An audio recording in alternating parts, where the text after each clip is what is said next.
หลังๆเริ่มมีงานเข้า1 2 3ไปสวัสดีค่ะมิวสิกผู้ชมครับ ตอนนี้เราก็อยู่ที่สวนสยามนะครับกับน้องๆ BNK นั่นเองนะครับผมก็เมื่อกี้เราไปเต้นกันมาแล้วข้างหน้านะครับเป็นสถานที่ที่ถ่าย MV Fortune Cookie ใช่ไหมครับผมก็วันนั้นร้อนไหมฮะร้อนมากนะก็เป็นเพลงที่ติดหูมากแล้วก็คนร้องได้ทั่วบ้านทั่วเมืองเลยขนาดพี่เนี่ยไม่ได้แบบว่าฟังเพลงมานานแล้วพี่ก็ยังต้องดูแล้วก็ร้องได้จริงๆเลยคือพวกเราเนี่ยเวลาออกแต่ละครั้งเนี่ยออกเป็นซิงเกิลค่ะซึ่งจะมีซิงเกิลซิงเกิลซึ่งจะออกมาข้างในจะมี3เพลงค่ะคือถ้าเป็นคนไทยเข้าใจก็คือซิงเกิลก็คือ1เพลงใช่แต่ว่าของเรามันคือจริงๆบางทีอาจจะไม่ใช่3เพลงก็ได้คือ1เพลงหลักกับ2เพลงย่อยค่ะแล้วสำหรับซิงเกิลนี้นี่เพลงย่อยคือเพลงอะไรบ้างครับซิงเกิลคอยสรุปFortune Cookie เสียงชายเพลงย่อยเป็นเพลง BNK48 ค่ะเพลง Bangkok 48แล้วก็สเกิร์ตทีลารีหรือว่าพริ้วค่ะเพลงที่2เนี่ยพี่พยายามจะร้องตามให้ทันอ่ะมันยากมากมันยากมากค่ะพวกหนูฟังครั้งแรกก็อะไรมันร้องว่าไงนะท่อนฮุกไม่ยาก Bangkok 48มาเจอกันนะจะรอพวกเธอมันใจได้เลยว่าใครที่มาได้จะต้องชอบแน่เลยมาเลยว่าท่อนทุกของเราอ่ะมันดูเบสิกไปสำหรับพี่ปั้นให้เบสิกกันไหมความฝันต้องร้องนะคะร้อง2 3ความฝันต้องเกิดอย่างเยือจึงได้มาใช้เวลาและค่อยเป็นค่อยไปดอกไม้จึงบานอันนี้คือเบสิกเอาแบบที่เหมาะสำหรับพี่ปั้นจันดีกว่าใช่มันเป็นท่าปวดเข้าห้องน้ำรอดูก่อนแล้ว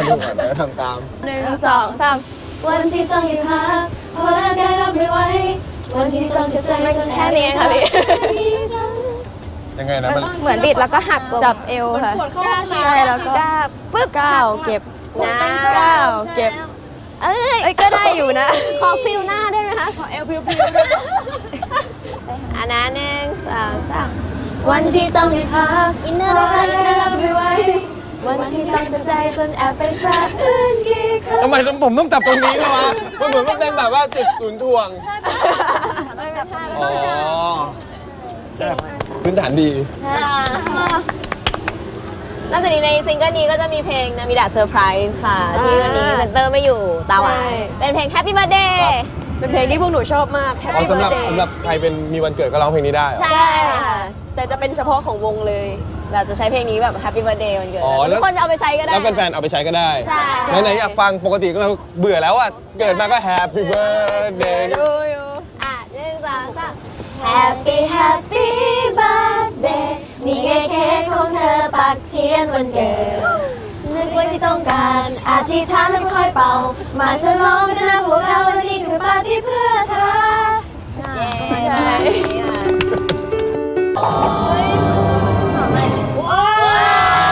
จังก็ให้ไปสิไม่ได้พี่ว่าโดนทางใช่ไหมมิวสิกมันโดนแขนคำถามแรกคือถ้าไอดอลตดออกมาแล้วจะมีวิธีการแก้เขินยังไงมีใครเคยตดให้เพื่อนได้ยินไหมไม่เคยหนูจะเป็นคนแบบนี้แต่หนูไม่เคยตดว่าอะไรวะไม่โมบายจะเป็นประเภทปวดตดขอปวดตดนี่เราถามมิวสิกงงเลยมิวสิกทำไงมิวสิกก็มันต้องทำให้เงียบที่สุดเลยถูกต้องแล้วถ้าค่อยๆแล้วมันจะเป็นเสียงอันนี้น่าจะประสบการณ์ตรงเดี๋ยวก่อนเราข้ามเรื่องอะไรที่มันแบบว่า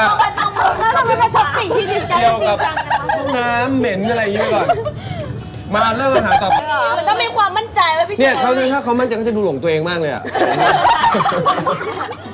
คิดว่าส่วนไหนวิเศษที่สุดคิดว่าตาเลยพอเซ็ตเลยค่ะเอาคุณพ่อชอบตาเนี่ยคุณพ่อบอกว่าตาสวยตาเทียมตาไม่มองอย่าไปมองอ้าวนี่ไหนพรีเซนต์ตาดิพรีเซนต์ตา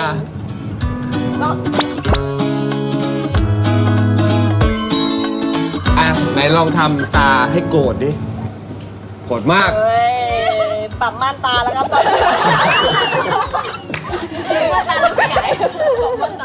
ฉันเลิกปล่อยแล้วแต่ทำงานเหนื่อยเซ็งมากเลยอยากกลับบ้านแล้วห้ามพยาปากเลยปากสั่นเรามาถึงเครื่องเล่นที่ชื่อว่า Vortex แล้วนะครับผมก็มีคนอยากจะเล่นอยู่6คน แต่จะมีคนไม่ยอมเล่นหนึ่งคน ไม่ได้อยากเล่น เชอปางต้องทำใจเพราะว่าถือว่าเป็นพี่ใหญ่สุดวันนี้ แต่ว่ามีคนไม่ยอมเล่น ก็เลยต้องได้รับบทลงโทษ ไม่เป็นไรแต่ว่า6คนเนี่ยเดี๋ยวต้องขึ้นไปก่อน และเนยก็ขึ้นอีกรอบหนึ่งคนเดียว ใช่ใช่ เดี๋ยว ถ้าไม่ยอมขึ้นด้วยกันก็คือคนเดียว เดี๋ยวพี่จะอยู่ทำข้อตกลงกับเนยข้างล่าง ฮะไม่ได้ ว่าจะทำโทษเนยยังไงดี เดี๋ยว พี่เล่นไปแล้วรอบหนึ่งพี่จะอ้วกเลย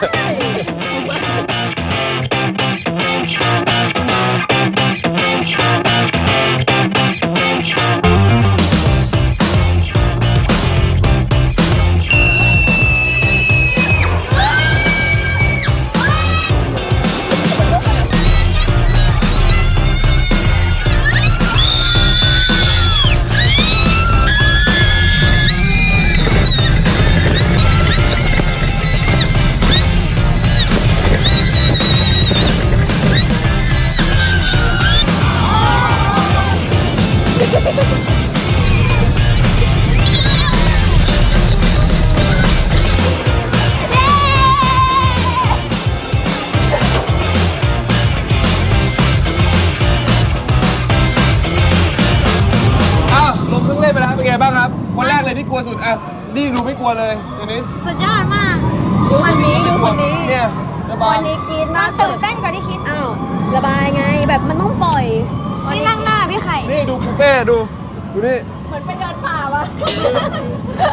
เฮ้ยแต่มันสนุกกว่าที่คิดนะใช่ มันก็มันดีค่ะ แล้วสองคนนี้ไม่กลัวอะไรเลย สนุกมันแต่โมบายบอกไม่ไหวแล้วไม่ไหวแล้วไม่ไหวแล้วไม่ไหวแล้วไม่ไหวแล้วไม่ไหวแล้วไม่ไหวแล้ว ซาร่าเลยหรือว่าเอาหน้าไปซุกไก่ ต้องเกาะมากกว่าจะบิดตาไอ้เราอะห้ามขับนะเดินสองสาม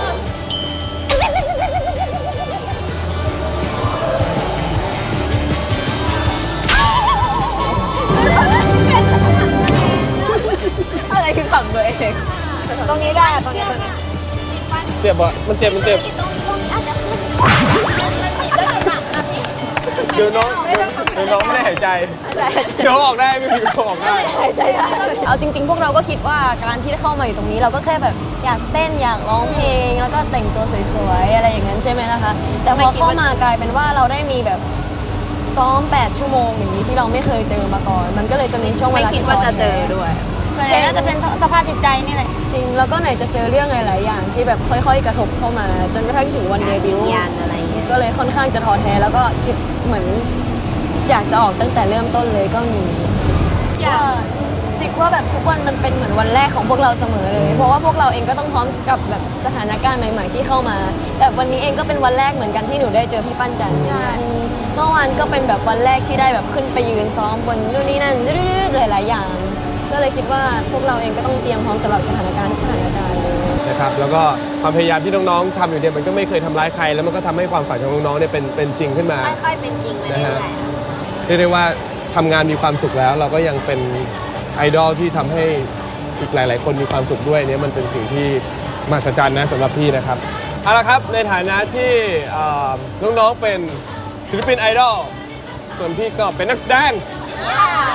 ที่ตั้งใจทำงานเหมือนน้องๆเราจะสู้แล้วก็สร้างความฝันนี้ไปด้วยกันเราต้องตั้งใจทำทุกวันให้คนอื่นมีความสุขสู้ไหม